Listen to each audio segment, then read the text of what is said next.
Previously on Two Foreskins Walk Into a Bar. Ass up, face down, door open. What is this? The traditional cultural greeting of Key West? Two Foreskins Walk Into a Bar.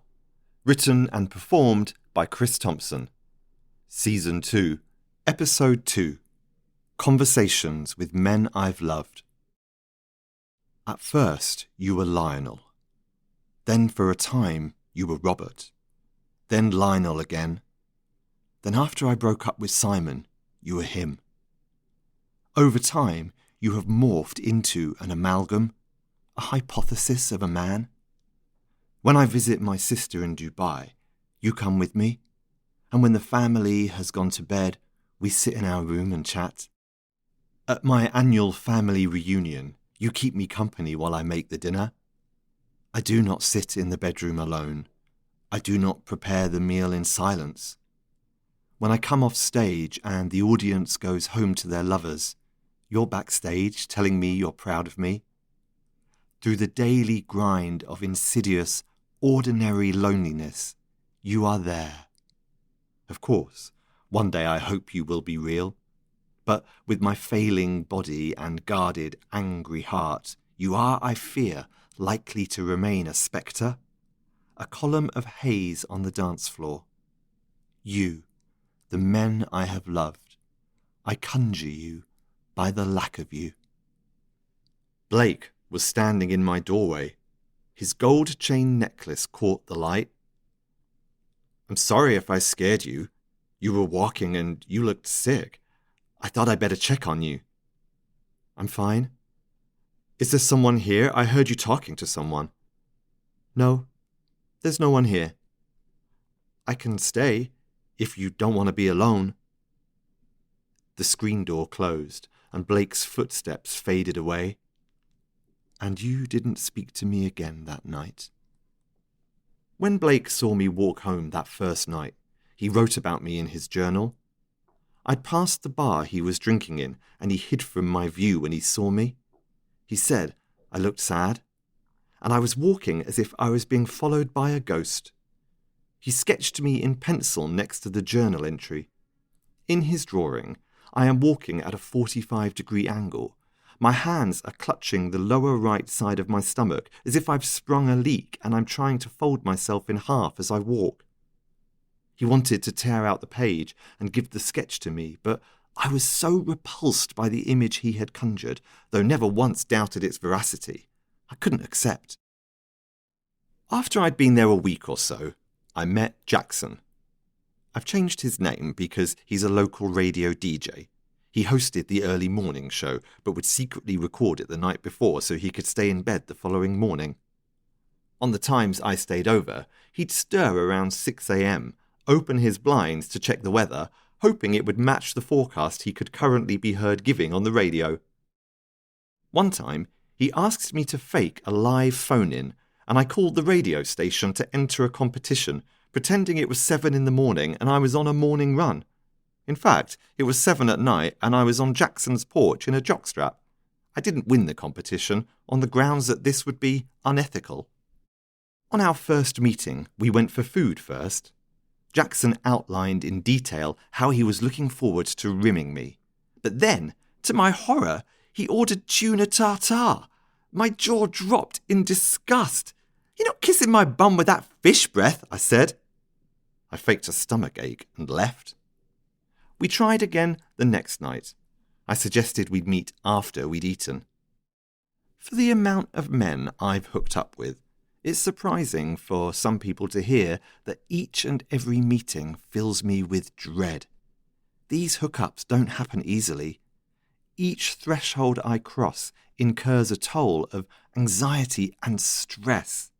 And yet, I insist on putting myself through the torture. There were certain events in my life, which I won't go into now, that meant I grew up with a slightly distorted sense of what love is and what you need to do to keep it. Bell Hooks calls it being wounded in the space you should have known love. Perhaps one day I'll be more specific. But even now, I always leave things early, be it a date or a night with friends, based on the assumption that no one really wants me there, It's funny how being able to name something doesn't necessarily enable you to change it. If you told me I'd killed Lady Di, I'd believe you. So, as I knock on Jackson's door, I'm filled with dread that he will realise that I am bad. In the first instance, this means he'll think I'm ugly. There are some photos in which I look good, I concede, but there is a hierarchy, especially in the gay world. It's worth noting, however, that those men in the top league tend to all look the same. They are fungible, and it helps me that I tell myself that these men are in a prison. It's depressing to think that we fought so hard and for so long for the right to be different, but we all end up looking the same. On my good days, I'm proud to break the mould, to not be a sheep.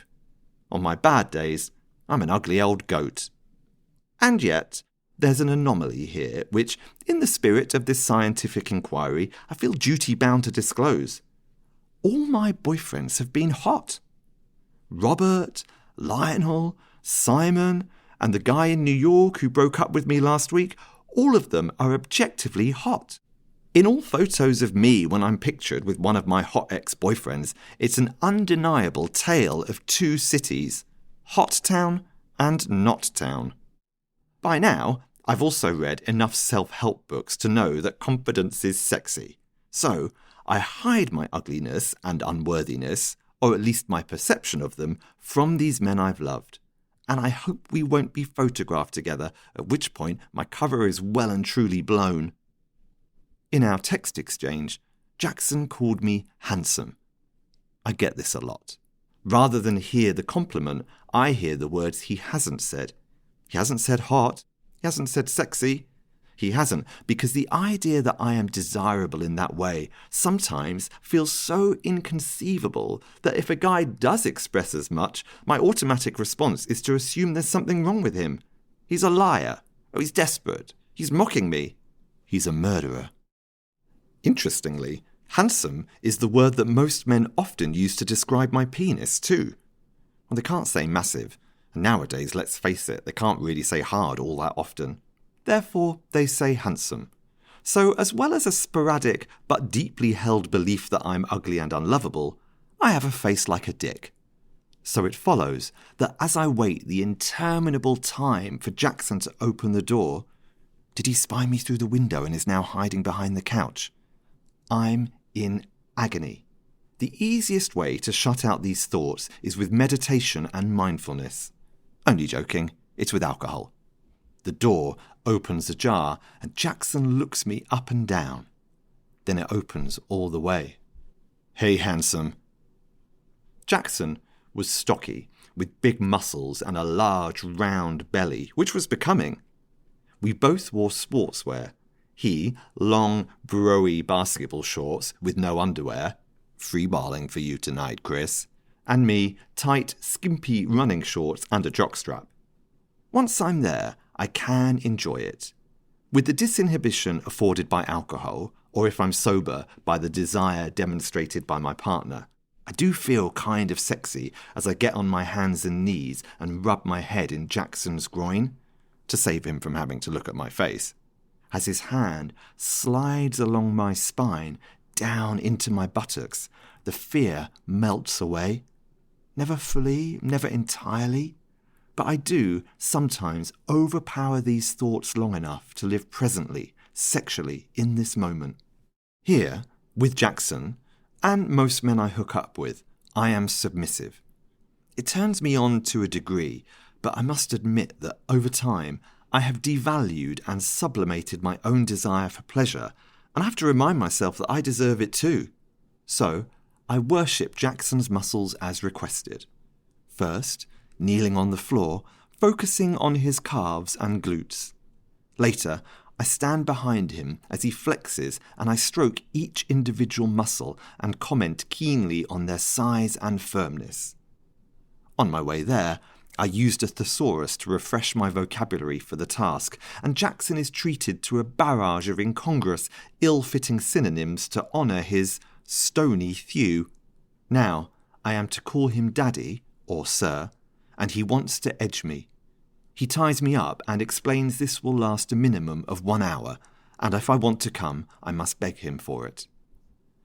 I'm not used to my desire being the sole focus, and it feels strange. But this really isn't about my pleasure. I consent fully, freely, and I lay there, bound with rope, and through sheer force of willpower, I shut out the negative thoughts, tell myself this man wouldn't be there unless he wanted to be, until finally blood flows to my penis. He jerks me so hard, so roughly, and for so long that when I leave his house and for the 3 days that follow, my penis looks like it's been stung by a bee. I'm smart enough not to waste this opportunity, and the following afternoon I sneak into Key West House, an old-school, clothing-optional resort for gay men, and I parade around the pool, proudly presenting my engorged penis. Men look at me in a way that they never have before. Today, looks of admiration. More conversation started. A drink bought for me. Bottoms quite literally backing into me. "This vehicle is reversing," one man says as he grinds his buttocks into my groin at the bar. I laugh and make a mental note to steal that come on. A Russian man wants to fuck me. He speaks broken English, but we muddle through. In the darkroom, he positions me in the sling, and then he leaves, if I've understood correctly, to find another top. I'm in there for quite some time.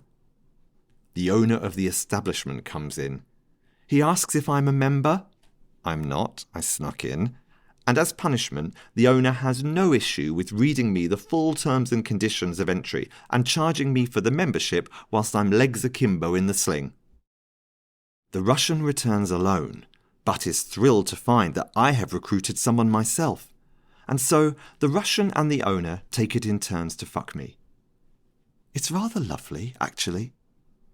The Russian's fantasy, it transpires, is that I am his prized possession, which today he has chosen generously to share. He fucks me and tells the owner how good it is, how tight it is, and then, proudly, he invites the owner to try me. There's a formality in how he extends the invitation, as if he's entertaining dignitaries at a reception organised by the UN and he's inviting them to taste the delicacies of his homeland.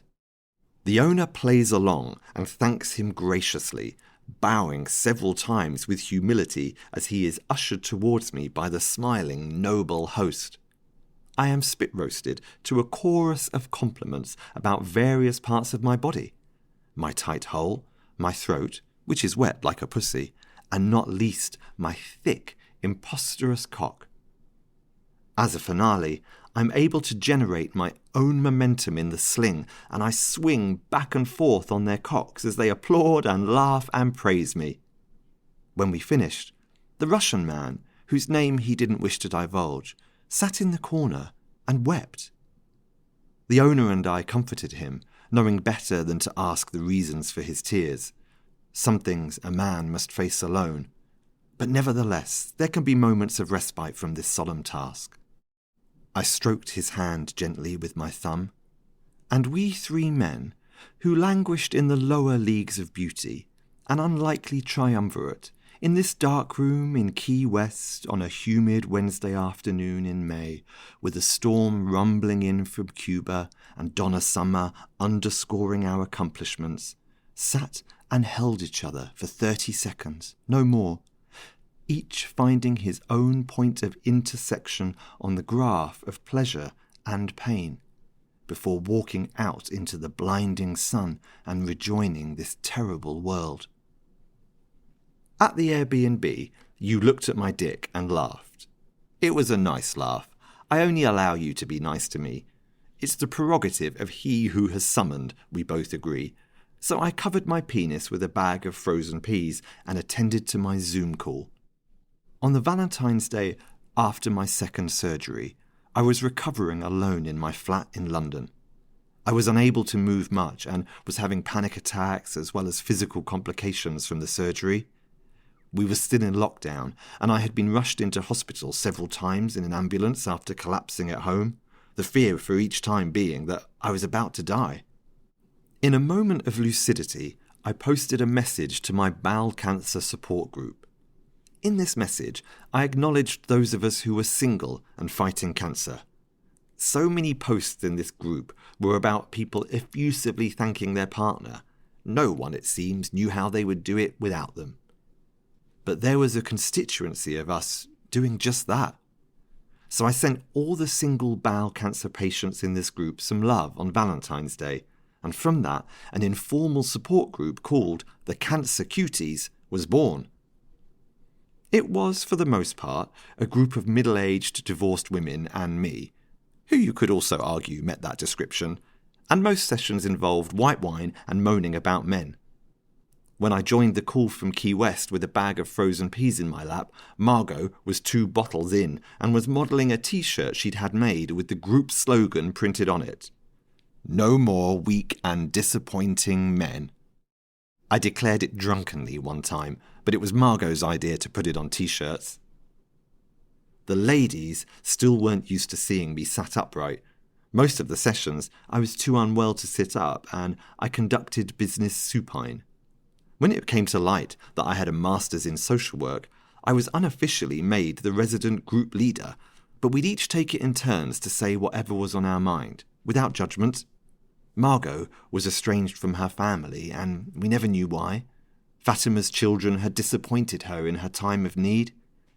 Each grid on the Zoom call was a window into a world of pain and suffering and loneliness. But equally, radiating from each frame was resilience, humour, laughter, love, and survival. One time, Fatima, who had never been clubbing, decided she wanted to go to a disco, so we made a Spotify playlist and had a club night. There was a lot of sit-down dancing, and we were all rather tired quite quickly, but I did a screen grab, and at one point, by pure luck, in each and every grid, a woman is smiling. This group of women saved my life. On the day I had to call my dad and tell him his 42-year-old son had been given 5 years to live, they were there for me, and I was there for them. When Lizzie, one of our older members, died, we were bereft, and Margot, who lived in the same state, was able to represent us at her funeral. The night after Lizzie's funeral, we were debriefing on Zoom. I was in my flat in London, and there was a knock on my door. When I opened the door, I found a bag of groceries leaning against the wall. And then, 2 meters down in the corridor, wearing a mask, was Robert. I could tell from his eyes he was smiling, although his mask hid it from view. From the bedroom in which I convalesced on the 16th floor, I could see Robert's and my old apartment. He lived there still, and as COVID raged on and my body failed me, I would lay in bed looking down at my old life, imagining if I hadn't done the unthinkable all those years ago, that I wouldn't be alone now with no one to look after me. I said this to Robert. "I'm looking after you," he said. When we separated, we made an agreement that if something happened in our lives and we needed each other, we would be there. Something happened to Robert a few years earlier, which I won't say here, but I saw his number on my phone and I knew exactly what it was, and I dropped everything and went to pick him up in a taxi. Now, Robert was bringing me food, shopping, and medication, and human contact. I felt guilty, so guilty, and ashamed of my helplessness. But Robert would never think in those terms, and told me not to either. We chatted for a few minutes, but I couldn't stand up for long, and I had to return to my bed. I looked out my window at the apartment he was returning to. According to Google Maps, it would take him 23 minutes to walk home. On the 23rd minute, I imagined him walking through the door, putting on the kettle, and how I used to be there waiting for him. Now he comes home from me, not to me. Love can change shape over time, I thought, and yet it remains the shape of love. In Key West, there's a beautiful, old Art Deco cinema. After my Zoom call with the Cancer Cuties, I decided I should take my swollen penis to see a movie. There was a film about Siegfried Sassoon playing. Sassoon, a traumatised war veteran who, through his own convalescence and proximity to death, became a different person, felt like he might have something helpful to impart, and I reserved a ticket. When I entered the cinema, a trailer was playing. It was a film about robots, and a strong female lead was kicking their asses and wasn't taking shit from weak and disappointing men. I was the only person in the cinema, and I sat in the last row, shivering under the air conditioning. The film started. Sassoon's poetry was recited over images of desolate, deathly trenches. The world's worst wound, as he put it. After my diagnosis, I made peace with dying. I figured I'd done some good as a social worker, been a good friend, and was leaving several plays by which I would be glad to be remembered. Although I would have loved to have enjoyed success in my lifetime, I was satisfied I could be proud of what I was leaving behind me, and if success came posthumously, so be it. But I realise now that was bullshit. I was terrified of dying all along, to the point where now I can't tolerate even seeing the word death, and I shiver and wince every time I hear it. So, a film about a generation of young men dying in the trenches was a bad choice, I see that now. After about half an hour, I couldn't cope with the film anymore, and I got up to leave. But something caught my eye in the front row. For it turns out, I wasn't alone in the cinema at all. A figure stirs down at the front. I squint. Suddenly, a body sits up straight, and now he's standing. His shadow on the screen described the shape of a man, saluting. In this freezing, empty cinema, a man stood to attention, silently saluting the dead. After which he sat down with formality. A gold necklace caught the light of the projector. I recognised the shape of this man immediately. It was Blake. So now, 3 of us in this room. Me, Blake, and you, the men I've loved. On screen, a slow, tracking shot of the trenches, and the voice of a poet. You smug-faced crowds with kindling eye, who cheer when soldier lads march by, sneak home and pray you'll never know the hell where youth and laughter go. Next time, on 2 Foreskins Walk Into a Bar. The door was ajar. I was about to turn back, but an urge to know more overwhelmed me. Hello? Is anybody there? Mr. Butthole Destroyer, are you there? 2 Foreskins Walk Into a Bar is written and narrated by Chris Thompson, directed by Andrew Falaise, edited and post-production by Christopher Huth.